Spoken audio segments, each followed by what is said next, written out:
Hello everyone, চলো আজকে আমি বৃষ্টির দিনে চিকেন কষা বানাচ্ছি। তো চলো, দেখো 1 কিলো চিকেন নিয়ে নিয়েছি। তেল আমি বসিয়ে দিয়েছি। আমি এবার তেলটা গরম হলে পেঁয়াজের বেরেস্তাটা বানিয়ে নেব। তো পেঁয়াজের বেরেস্তাটা আমি বানিয়ে নিচ্ছি। পেঁয়াজটা আমি লাল লাল করে ভেজে তুলে নেব। এটা আমি লাস্টে দেওয়ার জন্য তোমাদের দেখিয়ে দিই। পেঁয়াজটা আমি ভালো করে লাল লাল করে ভেজে নিচ্ছি। চিকেনটা আমি ম্যারিনেশন করে নিচ্ছি। তো লঙ্কার গুঁড়ো, হলুদের গুঁড়ো, নুন দিয়ে দিচ্ছি, জিরে গুঁড়ো একটু দিয়ে দিলাম অল্প করে। বেরেস্তাটা হয়ে গেছে আর মাংসটা ম্যারিনেশন করে নিয়েছি। চলো এটা আমি তুলে নিচ্ছি। একটুখানি আলু দিলাম আমি, বেশি না, 2টোর মতন আলু দিলাম। এটা আমি লাল লাল করে ভেজে নিচ্ছি। এখানে দেখো 2টো পেঁয়াজ মিডিয়াম সাইজের, আদা রসুন আর কাঁচা লঙ্কা বাটা, আর এর মধ্যে পোস্ত আছে। তো তেলের মধ্যে আমি তেজপাতা দিয়ে দিলাম, 3টে শুকনো লঙ্কা, 5-7টা গোলমরিচ গোটা। আগুনটা আস্তে করে দিই, নাহলে পুড়ে যাবে। এটা আমি একটু করে নিচ্ছি। আদা রসুন পেঁয়াজ এই পেস্টটা এবার আমি তেলের মধ্যে ছেড়ে দেবো। তো এটা আমি ভালো করে ফ্রাই করে নিচ্ছি। দেখো মশলাটা আমি ভালো করে ফ্রাই করে নেব যতক্ষণ না তেলটা উপরে উঠে আসবে।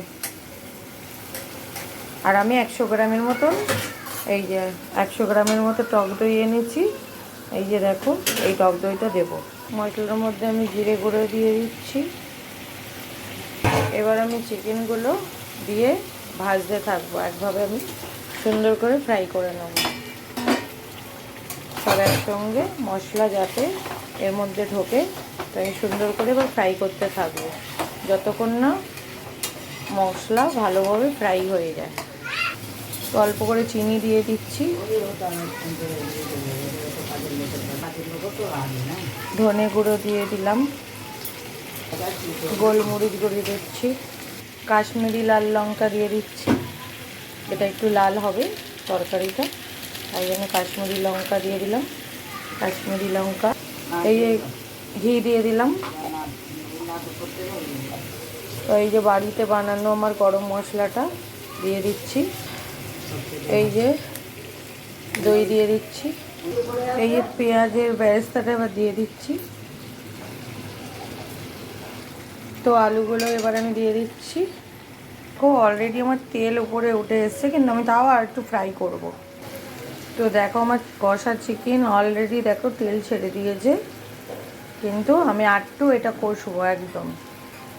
তো দেখো চিকেন কষা হয়ে গেছে। এবার আমি জল দিয়ে দিচ্ছি, মাংসগুলো সেদ্ধ হবে সেই হিসাবে। তারপর আমি এটা 10 মিনিট পরে তোমাদের দেখাচ্ছি কেমন হয়েছে আমার চিকেন কষা। দেখো বন্ধুরা, আমার এই যে চিকেন কষা একদম রেডি। দেখো চিকেন কত সুন্দর সেদ্ধ হয়েছে। এই দেখো আলু কত সুন্দর সেদ্ধ হয়েছে, দেখেছো? চিকেন কষা কিন্তু আমার রেডি। তো এইভাবে তোমরা বানিয়ে অবশ্যই খেয়ে আমাকে লাইক কমেন্ট করে বলো কেমন হয়েছে। তো আজকের মতো রাখি, টাটা।